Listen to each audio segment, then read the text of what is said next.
Pinipilit mong makatulog dahil pagod na pagod ka na. At sa pagbukas mo sa iyong mga mata, ay kitang-kita mo na ang iyong pamilya ay nakatitig na lamang sa iyo. Tila awang-awa. Uhaw na uhaw ka na rin at di mo mapigilan ang pagtulo ng laway. Sinusubukan mong uminom, ngunit di mo kaya sapagkat takot na takot ka sa tubig. Di mo mapigilan panginginig ng iyong buong katawan. Sumisigaw ka at humihingi ng tulong. Hirap ka na rin sa paghinga at takot na takot. Ngunit kahit ang mga doktor sa tabi mo ay tila wala na rin magagawa. Dahil sa ilang oras na lang, ikaw ay mamamatay na.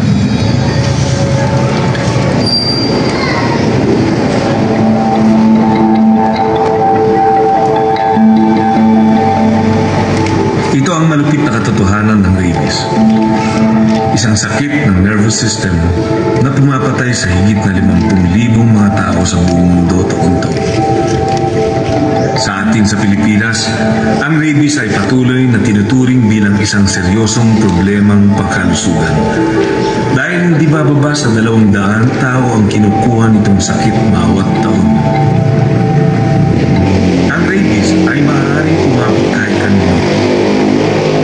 Sa'yo, sa iyong asawa, sa iyong mga kaibigan, at lalong-lalo na sa iyong kawawang maliit na anak.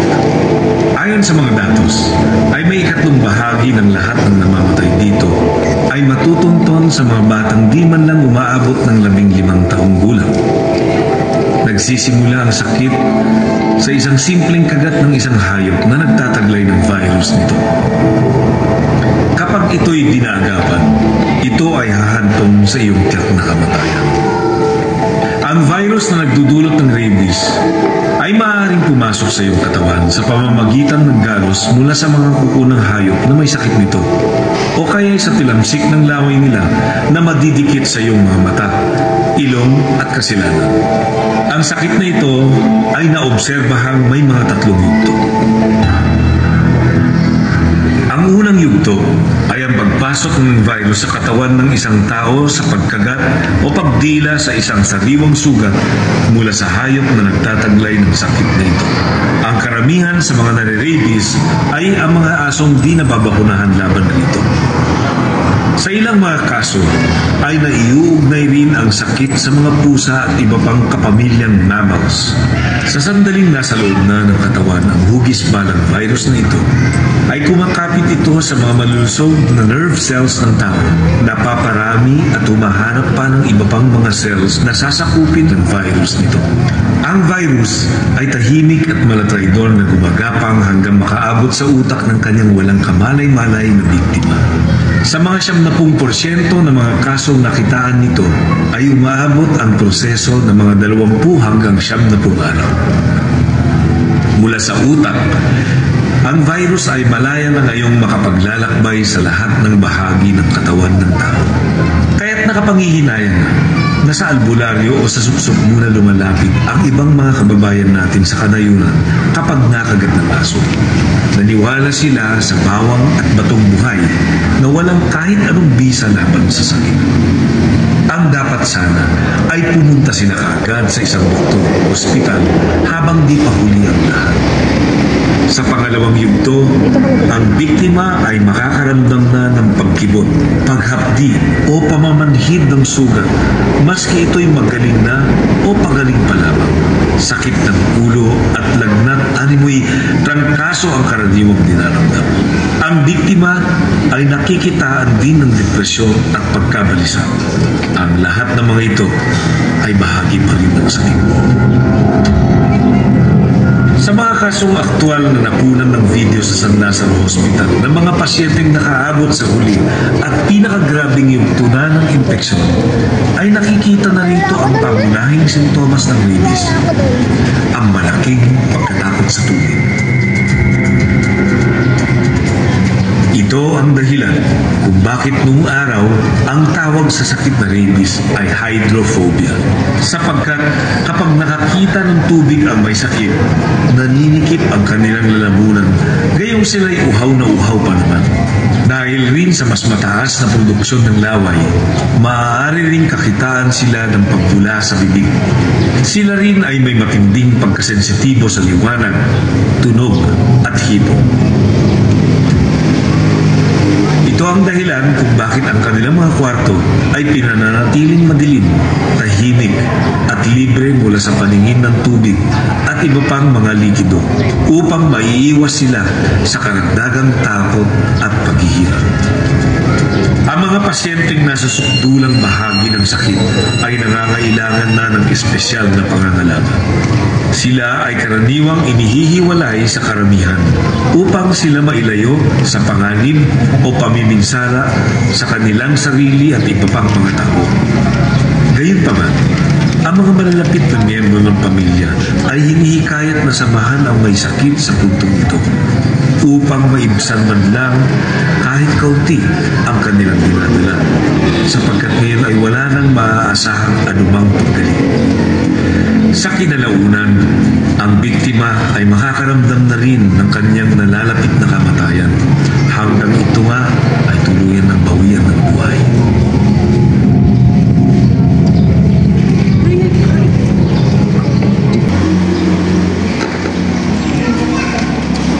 Magtungo sa pinakamalapit na Animal Bite Treatment Center.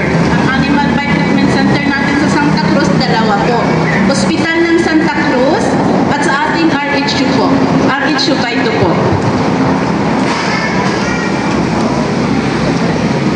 Pagpabakuna ng anti-rabies vaccine, kumpletuhin po yung tatlo, yung binibigay po nating schedule sa card, dapat po kumpletuhin natin. Pag namatay po yung hayop, magiging 4 po. Obserbahan ang hayop sa loob ng 14 days. Kung sakaling namatay ang hayop, magtungo at isumiti ang ulo ng hayop sa Department of Agriculture para ipasuri po. Pag nangyari pong ganito, dapat po natin ipagpaalam sa ating barangay or sa Department of Agriculture kung paano po yung pagkakat po natin ng ulo ng hayop. Pag ikakat po yung ulo ng hayop, kailangan po naka-face mask tayo, naka-gloves at saka naka-long sleeve. Kasi once na kinat po natin yun at natalsikan tayo ng laway ng hayop na may rabies, pwede po tayong mahawa. At saka ipagpapaalam din natin sa Department of Agriculture, baka hindi naman po siya dapat patayin, i-observe lang din po. Once nakat na po natin yung ulo ng hayop, ilalagay po natin siya sa styro box na naka-plastic po. Lalagyan po natin ng yellow para hindi po siya masira. Huwag po natin siyang ihahalo sa ref natin kasi makakontaminate ng rabies yung ating mga pagkain po. Mga hindi dapat gawin kapag nakagat ng mga hayop na may rabies. Asan po natin ang paglalagay ng bawang? Kasi yung bawang po, once na nilagay natin o kinuskus natin sa ating balat, namamaltos po. Magkakaroon po lalo tayo ng infection at hindi po siya epektibong panggamot sa rabies po. Iwasan ang pagpunta sa tandok. Kasi ang tandok po, hindi rin po siya nakakagaling. Mas lalo po tayong bibigyan ng additional na sakit. Pwede pong hepatitis, pwede rin pong HIV na hindi rin po nagagamot. Ang pagpapatandok po ay hindi rin epektibo. Sinasabi ng nagtatandok sa atin na nakuha na nila yung rabies, pinapakita yung dugo na medyo malagkit at medyo may kulay itim. Ganun po talaga ang itsura ng dugo natin once na nahangina na po. Ang rabies po hindi natin makikita sa pamamagitan ng mata lang natin, kailangan po nasa microscope po. Iwasan din po ang paggamit ng bato. Iwasan din po yung sinisip-sip po yung sugat. Kasi dalawa po kayo ang nalalagay sa panganib. Yung sumisip-sip po at saka yung kinagat po. Iwasan din ang paglagay ng coins. Huwag pong tatakpan ng gasa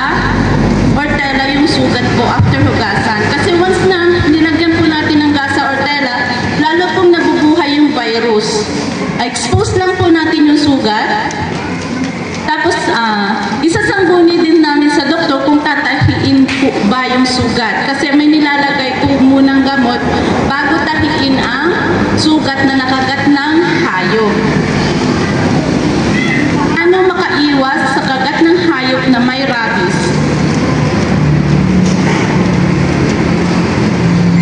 Huwag gambalain sa pagkain o habang natutulog. Huwag hahawakan basta-basta ang hayop. Magpaalam sa may-ari ng hayop bago ito hawakan. Huwag pumasok sa bakuran na may aso na walang pahimpulot ng may-ari.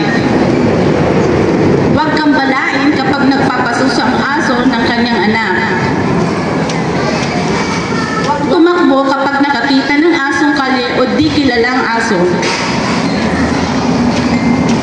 Matiling nakatayo kapag at tahimik kapag nasa malapit o katabi na ng galit na aso.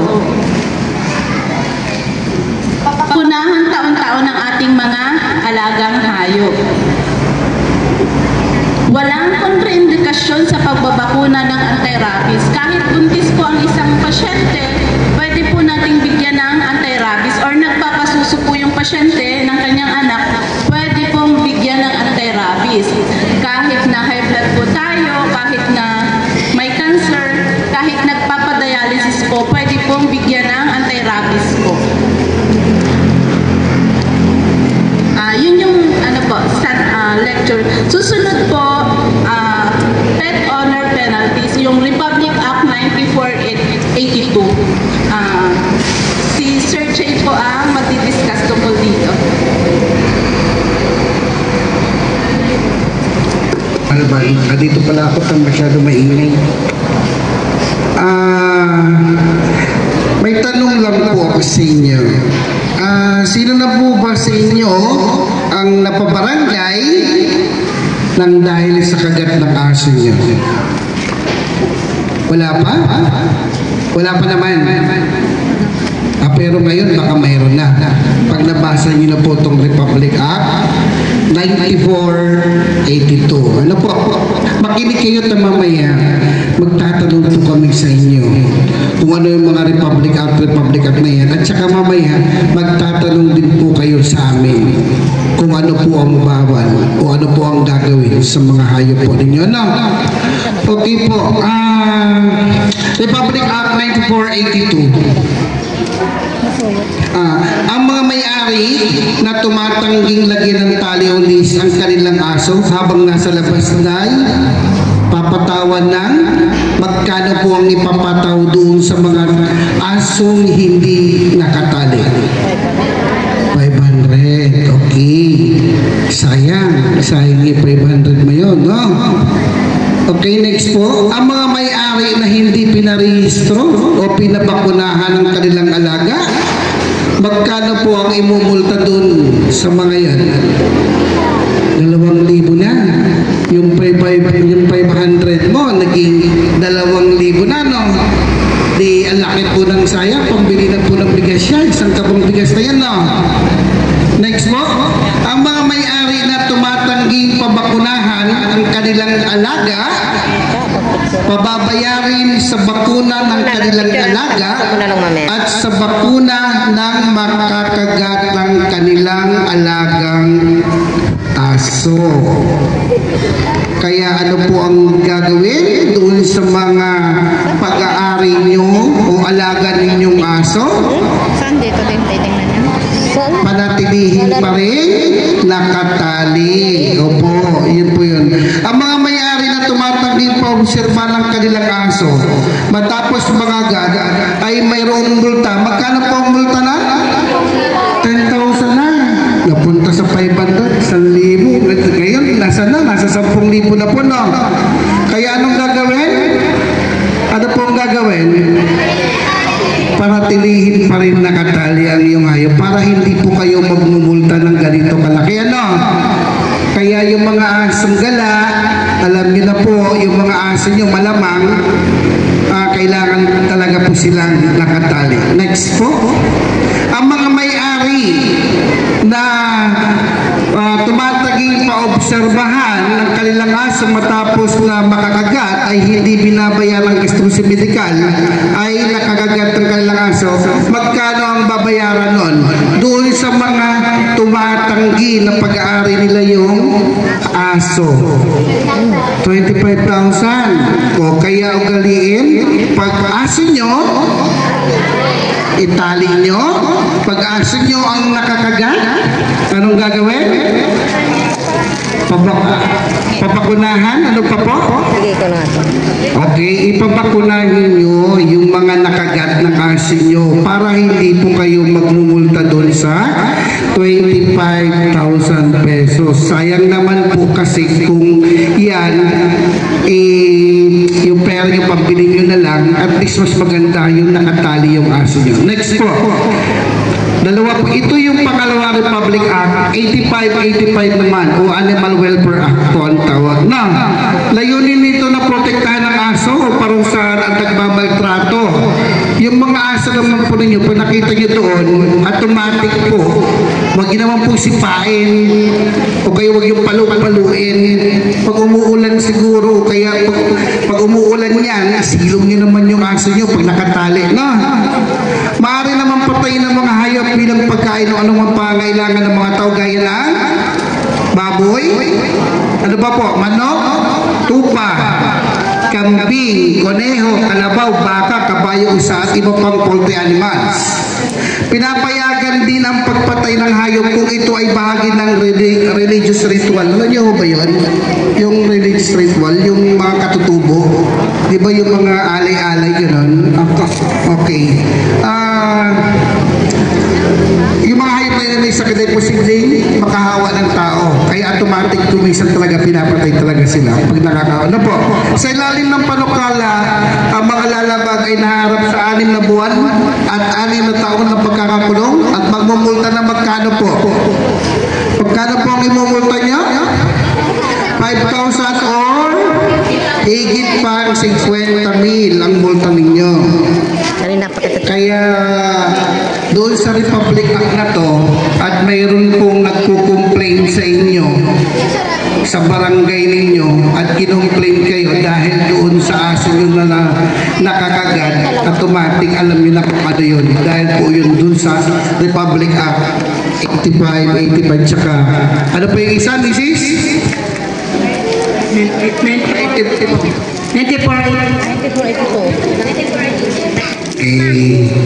Nakinig po naman pala sila, ano?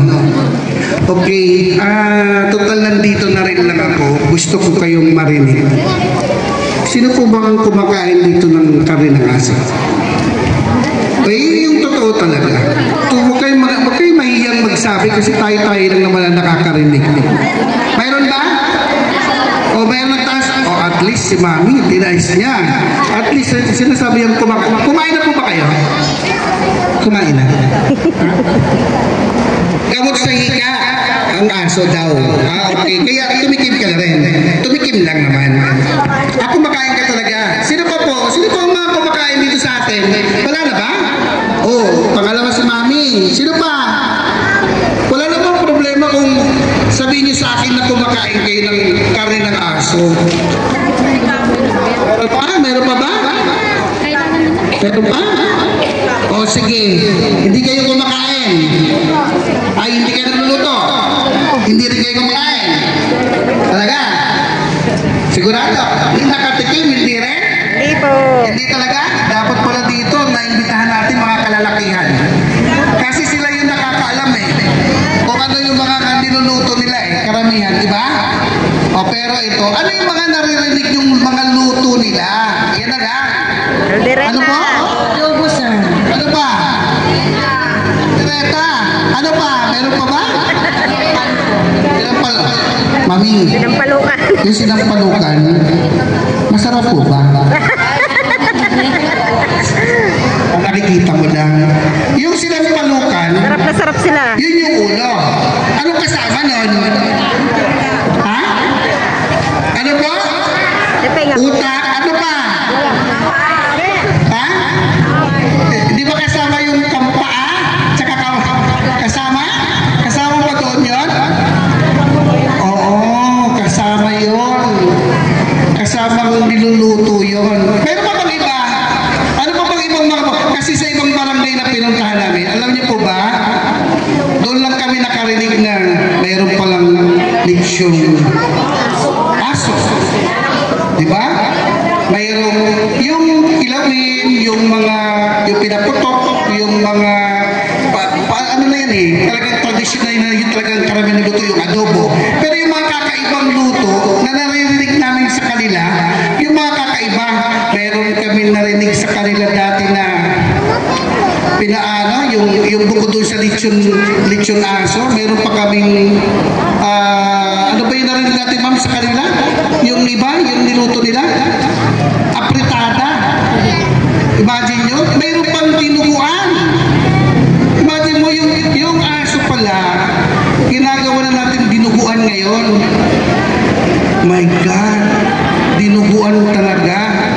Tapos meron pa kaming, kung meron tayong tinatawag na pork, ano ba yung niluto natin pork, yung pork, ano ba yan? Sa kanila kasi meron silang pork dog. Korean, kung meron silang may Korean dog sila na niluluto. Kung mayroon, ano ba yung niluluto natin karamihan? Korean pork tayo. Pero meron silang Korean dog. Di ibig sabihin, maagas-agas siya din, malamang. Malasap niya talagang pulutan. Yeah. Diba? Ang sarap. Napakasarap talaga siguro ng aso. Na ano? Yung karne pala ng aso.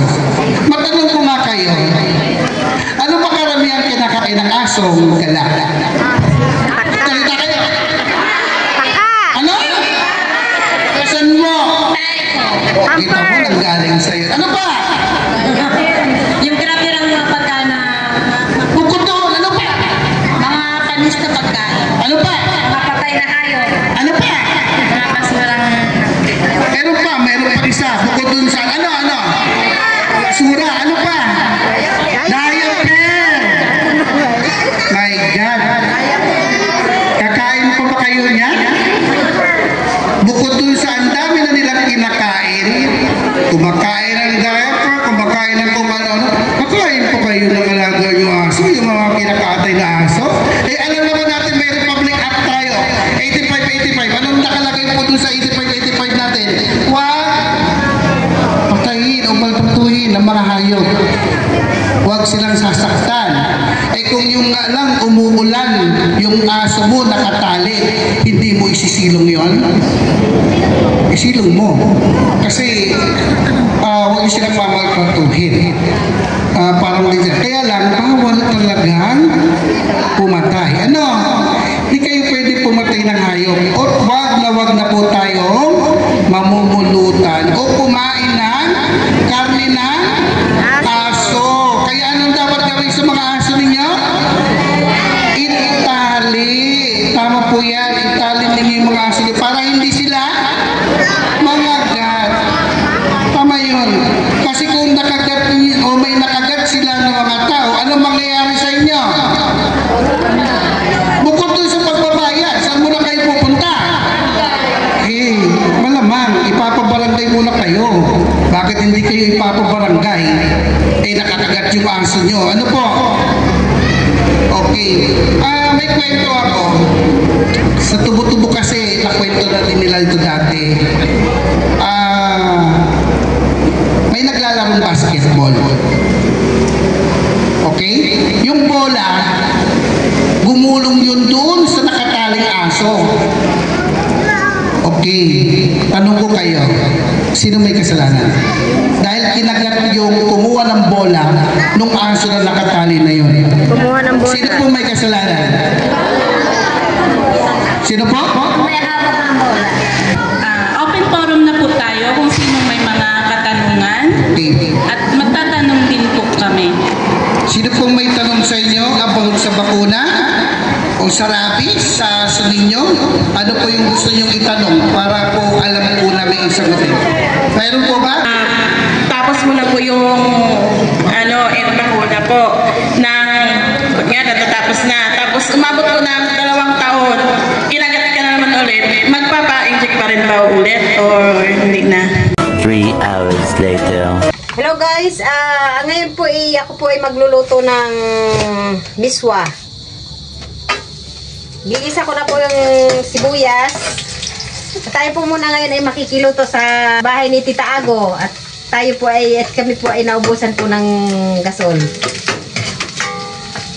Yan po, ginigisa ko na po yung bawang.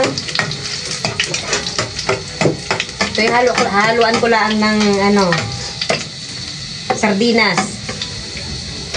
Siyempre, may kapartner tayo dyan sa gulay natin. Tuyo. Gigisa na rin po natin ang sibuyas.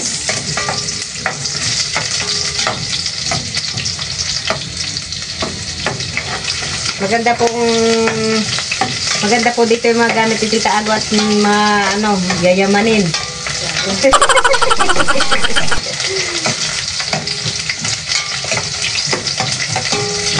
Siyempre po, igigisa na rin po natin itong sardinas.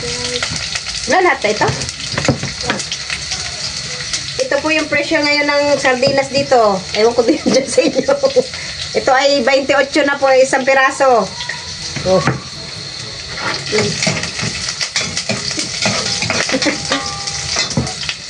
Parang ang dami naman yata isahog natin sardinas. Dalawa. Isa. Yung ating mga tito ay wala dito. Nasa Subic. Siyempre, ilalagay ko na po itong sardinas. Siyempre, gigisa natin ng kaunti. Pakilagyan mo tubig na. Doon lang sa Ito na.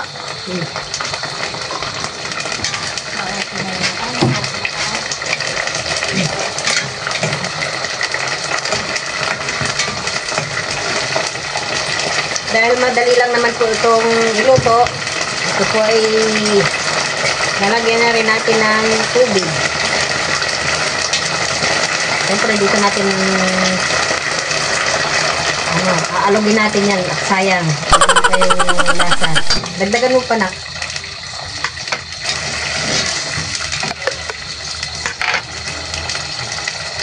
Dagdagan natin ng tubig.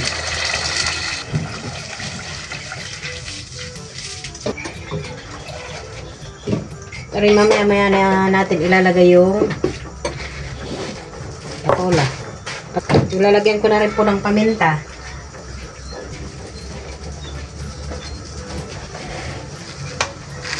Siyempre, susunod na po natin prepirito itong tuyo. Kami po ay doon kakain ulit sa kubo. Ayan po, kumukulo na po. Susunod na po natin itong patola.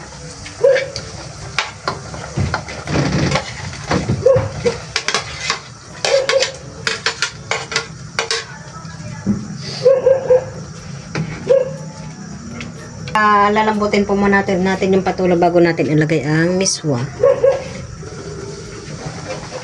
Ayan po, luto na po ang ating patola.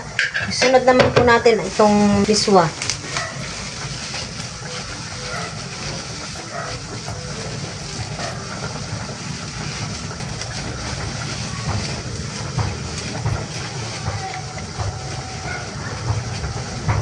May 3 piraso ilalagay ko para siguradong malapot.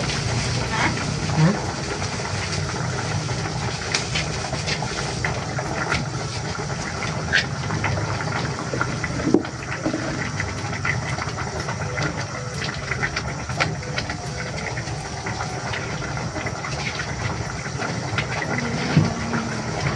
Pakukuluin lang po natin ito ng konti.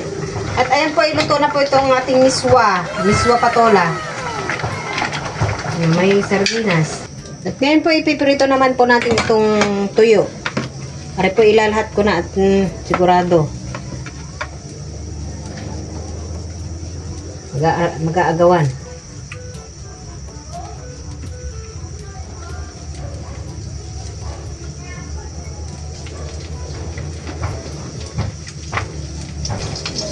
Ngayon po ay maraming gamo-gamo dito.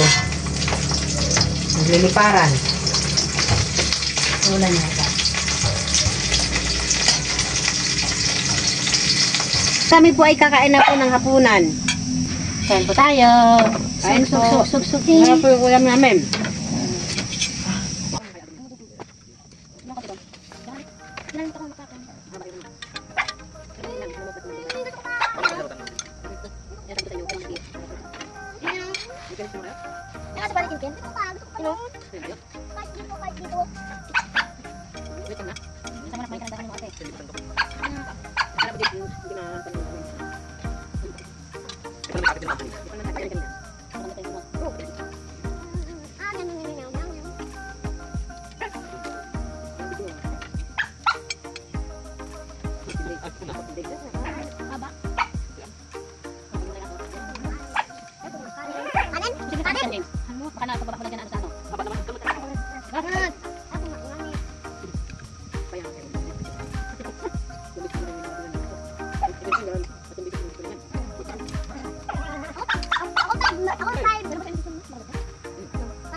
Balik ka sa turok yun. Inakalot ka na.